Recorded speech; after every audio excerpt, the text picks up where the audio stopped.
हमारे यहाँ छाता शुगर मिल है और वहाँ से लाखों किसानों का रोजगार भी जुड़ा हुआ था और वहाँ से एम्प्लॉयमेंट भी जुड़ा हुआ था और लोगों की किसानों की आय भी जुड़ी हुई थी। और हमारी ख़ास तौर से छाता बेल्ट थी, पूरे जनपद की थी, छाता ही बेल्ट नहीं, तो वो बंद हो गई आज। और दुर्भाग्य से कहें या सौभाग्य से कहें, यही लक्ष्मी नारायण जी तब भी मंत्री थे जब ये फैक्ट्री बंद हुई, तब बहुजन समाज पार्टी में थे, आज ही वहाँ। तो लोगों का ये कहना है कि योगी जी जितना पैसा दिए जलवाने पे, होली खेलने पे और शंख बजाने पे और इस पे उस पे खर्च करते हैं, जो बरसाने में लोग लाखों करोड़ों रुपया खर्च कर गए, उतने में तो छाता शुगर मिल चल जाती अगर उसको लिए वो पैसा। वो वादा कर गए, राजनाथ सिंह जी ने वादा किया कि मैं पिछले चुनाव में चलवाऊंगा। अभी भी कुछ किसान जाके मिले थे तो उन्होंने गन्ना मंत्री से कहा, उन्होंने कि अभी फंड ही नहीं है। चुनावी वादे हैं झूठे। बिल्कुल तेजस्वी ने सही कहा कि झूठ बोलने के अलावा इन पर कोई काम नहीं है। बातों से पेट कब तक भरेगा? धरातल पे काम होना चाहिए, धरातल पे रिजल्ट आना चाहिए, तब तो पता लगे लोगों को कि हाँ इसका कुछ रिजल्ट आएगा। लेकिन जनता में कोई जवाबदेही नहीं है, बस हाँ हाँ हाँ हाँ हाँ बातों से पेट भर रहे हैं, तो इससे काम नहीं चलेगा। तो छाता शुगर मिल को इनको तत्काल चलाना चाहिए, जिससे कि रोजगार भी बढ़ेगा। देखिए, उर्वरक शक्ति बढ़ती है गन्ने से, पैदावार बढ़ती है। आज हम लोग धान भले ही कर रहे हैं, किसान को धान से फ़ायदा भी हो रहा है, लेकिन उसकी उर्वरक शक्ति कम हो रही है क्योंकि कीटनाशक दवाइयाँ इतनी डलती हैं उसमें कि उसकी जो उपज की मात्रा है वो कम हो रही है। साइंटिस्टों का कहना है, मेरा कहना है। तो अगर गन्ना यहाँ पैदा होता है तो हमारी धरती की, उसमें देखिए आम के आम गुठली के दाम, गन्ने से हमारे मवेशी को हरा चारा भी मिलता है और गुड़ भी मिलता है, शीरा भी मिलता है, चीनी भी मिलती है, सब चीज़ मिलती है। शराब के लिए भी उसका वो काम आता है। तो बहुत सी मल्टीपल उसके बेनिफिट्स हैं, लेकिन सरकार की इस ओर कोई ध्यान नहीं है। न तो डेवलपमेंट की ओर ध्यान, न क्राइम की तरफ ध्यान, न कोई विकास की तरफ ध्यान। एजुकेशन का यही हाल है। अब ऑनलाइन कब तक बच्चे पढ़ेंगे? कैसे चलेगा? जब सब खोल दिया भाई तो इसे भी खोल दो। अपने तुमने रहम और करम पे भारत की जनता को डाल दिया तो इसको भी खोल दो। बच्चों का भविष्य से क्यों खिलवाड़ कर रहे हो? तो हमारी समझ में तो इनकी व्यवस्था आ नहीं रही है। मैं समझता हूँ टोटली ये केंद्र और जहाँ जहाँ भी भारतीय जनता पार्टी की सरकारें टोटली फेलियर हैं। क्राइम का तो बहुत ही बुरा हाल है। न तो बच्चों की सुरक्षा, न लड़कियों की सुरक्षा, न घर में सुरक्षा, न माताएं बहनें सुरक्षित, न आदमी। इनके भारतीय जनता पार्टी के नेता में गोली मारी जा रही है, और तो और क्या बताएं आप। तो इनसे व्यवस्था समझ नहीं रही है। इनको तो ग्रेसफुली विड्रॉ कर लेना चाहिए। और भैया हमारी राजनीति से कोई मतलब नहीं है। उत्तर प्रदेश में बढ़ते अपराध और आए दिन महिलाओं के साथ हो रहे दुष्कर्म उत्तर प्रदेश में बहुत बढ़ रहे हैं, क्या कहेंगे इस विषय को लेकर? देखिए, बीजेपी का शासन जहाँ जहाँ भी है, क्राइम तो हर जगह ही है, लेकिन उत्तर प्रदेश मैं समझता हूँ इसमें शीर्ष पे है। इन्होंने इतना ज़्यादा अंकुश भी लगाया है, पुलिस को इतना जागृत भी किया है, बड़े बड़े आदेश भी किए हैं, लेकिन ढाक के तीन पात। पुलिस में खौफ ख़त्म, पुलिस का खौफ ख़त्म हो गया है।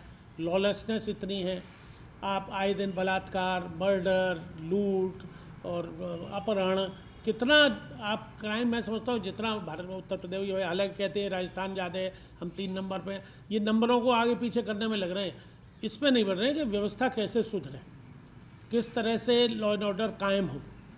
पुलिस का इखलाक ख़त्म हो गया है। सबसे बड़ी बात तो ये है कि आज जब पुलिस पिट रही है, इन्हीं के नेता पीट रहे हैं, भारतीय जनता पार्टी के कार्यकर्ता, नेता, एमएलए गलेबान पकड़ रहा है दरोगा का। तो जब ये एक मैसेज समाज में जाएगा तो उससे पुलिस का खौफ ख़त्म होगा, और खौफ ख़त्म होगा तो क्राइम बढ़ेगा। और सबसे बड़ी क्राइम की जो मेन इसके जड़ में जो बात है वो है नोटबंदी। मैं जहाँ तक मानता हूँ, नोटबंदी, जीएसटी, इससे व्यापार चौपट हो गया, कारोबार चौपट हो गया, बेरोजगारी बढ़ गई। तो जो लोग काम कर रहे थे, बिल्डर्स के साथ थे या ज़मीन के कारोबार करने वालों के साथ थे या और उद्योगों में काम कर रहे थे, वो सब बेरोजगार हो गए। अब बेरोजगार आदमी को अपनी नीड्स पूरी करने के लिए तो चाहिए, उन्हें मोटरसाइकिल में डीजल भी, पेट्रोल भी डालना है, उनको मोबाइल का भी खर्च लेना है, शाम को एक आध क्वार्टर भी पीने के लिए चाहिए। वो कहाँ से आए? तो वो क्राइम करेंगे तभी वो पैसा अर्जित होगा। हमारे यहाँ डैम्पियर में, पॉश लोकेलिटी है, लेडीज़ वगैरह घूमने जाती हैं, वहाँ मंदिर भी जाती है, सरेआम शाम को चेन खींच के ले गए नहीं। तो आप देखिए, कोई पुलिस की पिकेट रहती थी पहले, अब वो पिकेट भी ख़त्म हो गई। तो योगी जी पर संभल नहीं रहा है। वो आदेश तो बड़े लंबे चौड़े कर रहे हैं, सख्त कर रहे हैं। एक तो उनको कोई अनुभव नहीं है, सीधे आश्रम और मंदिर से आके वो मुख्यमंत्री बन गए। तो जोगी लोगों का या बाबा लोगों का जब तक कोई पुराना एक्सपीरियंस नहीं होगा किस तरह से कानून को चलाया जाए, किस तरह से शासन को चलाया जाए, तब तक नहीं होगा। अब मैं जहाँ तक समझता हूँ संत महात्माओं को तो आश्रम में अपने रहना चाहिए, भजन पूजा करना चाहिए। एक से एक सलीम चिश्ती था जिसने अकबर बादशाह से कह दिया था, संत को कहा सीख रीसु काम, आवत जात पनैया टूटे बिसर जाए हर नाम। तो बोलते हैं संत। आज आप जोगिया वस्त्र पहने हो, भोग विलास के सबरे साधन इकट्ठे कर रखे हैं। क्या ज़रूरत थी भाई इन सब की? किसी और को ऐसे को बना देते जो तजुर्बेकार होता, जो काम कर सकता था। तो एक तो गवर्नमेंट का कंट्रोल नहीं है, बंदर के हाथ में नारियल पड़ गया है, हकीकत तो ये है। यही नहीं, पूरे देश में आप देख लीजिए कहाँ नहीं है क्राइम। आपने स्लोगन दिया बेटी बचाओ बेटी पढ़ाओ, हैं? बेटियों की क्या स्थिति हो रही है। अभी पड़ोस में हाथरस में देख लीजिए, वहाँ बल्लभगढ़ फरीदाबाद में देख लीजिए, सरेआम गोली मारी जा रही है, वहाँ भी भारतीय जनता पार्टी का शासन है। तो ये लॉलेसनेस जो है ये देखिए, मुझे ध्यान है यहाँ पहले शैलजा खान जो आज के लिए ब्रज विकास परिषद के अध्यक्ष हैं, ये यहाँ पे एसपी थे। यहाँ एक रमेश जोगी नाम का क्रिमिनल हुआ करता था। तो मेरी आंखों देखी बात है कि वो लठ अपना लेके उसमें घुमा के देते थे और पैदल पैदल उसे पुलिस ऑफिस से लेके और होली गेट तक लाए। पूरी मथुरा ने देखा तो छम पड़ गया था एकदम क्राइम। महीनों सालों कोई पहले तो इतना होता भी नहीं था क्राइम। तो ये एक पुलिस का भय था, वो आज ख़त्म हो गया। और वो इसलिए हो गया कि एक तो शासन का इंटरफिरेंस, पॉलिटिकल इंटरफिरेंस। जब तक पुलिस पकड़ के उस क्रिमिनल को थाने नहीं ले जाती तब तक सिफारिशों के फ़ोन आ जाते हैं नेताओं के, अरे छोड़ दो ये हमारा खास आदमी, अरे छोड़ दो। या पैसा चलता है, जो काम पहले 500 रुपये में होता है वो 5000 में होता था, जो 5000 में होता था वो 25000 में होता है।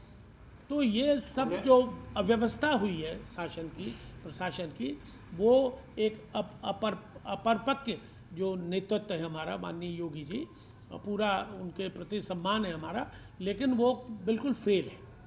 इस वक्त कानून लचर है, इस वक्त कानून का कोई भय नहीं है, कोई डर नहीं है, कानून का कोई एहसास नहीं हो रहा है। चोरी चकारी गुंडागिर्दी आए दिन हो रही है। तो मैं नहीं समझता कि जहाँ जहाँ भी भारतीय जनता पार्टी की सरकारें हैं, अब इनको तो सिर्फ योगी जी को है कि चुनाव कैसे जीते हैं, ये इनके इन प्रकार है। इनको किसी न तो इकोनॉमिक उस पर ध्यान है, जीडीपी कहाँ जा रही है, न किसी और बात पे ध्यान है इनका। सिर्फ ये है कि चुनाव लड़ते रहें और जीतते रहें हम, बाकी देश भाड़ में जाए। अब आप क्या ज़रूरत थी आपको वहाँ जाके हाउडी मोदी क्रिएट करने की और ये कहने की कि अब की बार ट्रंप सरकार। अब क्या होगा? जबकि आपको मैं एक बात बता दूं, इंडिया के फेवर में हमेशा डेमोक्रेटिक रहे। हम तो छोटे छोटे थे, आपको ध्यान हो गए कैनेडी हुए थे राष्ट्रपति, डेमोक्रेटिक थे। निक्सन, कार्टर, जिमी कार्टर, जितने भी डेमोक्रेटिक प्रेसिडेंट हुए वो हमेशा इंडिया के फेवर में रहते थे और रिपब्लिकन हमेशा इंडिया के खिलाफ रहते थे। अब ये 2 बार से, एक तो वो परमाणु करार हुआ, तब बुश के चक्कर में मनमोहन सिंह आ गए, सरकार गिरते गिरते बची। मनमोहन सिंह जी, इन्होंने मुलायम सिंह ने समर्थन दे दिया, तब बची। उसके बाद अब ये मोदी जी बिल्कुल ही सरेंडर हो गए इनके ट्रंप के, वहाँ जाके प्रचार कर रहे हैं।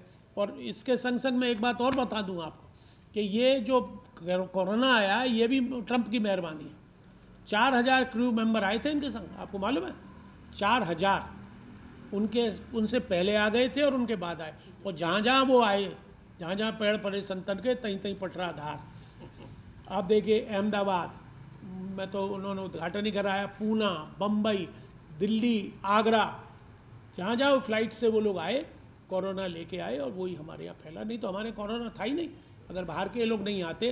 अगर उसी वक्त ये बैन हो जाते, जो जहाँ वहीं रहे, जो ये हिंदुस्तान में लागू किया, प्रवासी मजदूर जो वहाँ पड़े रहे, वो अगर पहले ही आ जाते तो उनके पास कुछ पैसा भी होता और घर पहुँच जाते, बीमारी इतनी नहीं फैलती। तो ये इनएक्सपीरियंस लोगों की वजह से आज हम लोग सब, भारत की 1.25 करोड़ जनता, 125 करोड़ जनता सफ़र कर रही है। तो मुझे तो बड़ा अफसोस है। अब देखिए शायद परिवर्तन की हवा चली है, अब हुआ है कुछ। अब बिहार से शुरुआत में समझता होगी, तो उसके बाद बंगाल को ये चाह रहा है कि डैमेज कर दें, बंगाल के लिए लग रहे हैं। फिर उसके बाद उड़ीसा में चुनाव है, फिर यूपी में है। तो अब परिवर्तन की लहर है, अब इनकी उल्टी गुनती शुरू हुई है। देखिए भगवान करे इन जनता को सद्बुद्धि दे और इनका विदाई समारोह हो। एक और बात, प्रधान जी की ले लीजिए।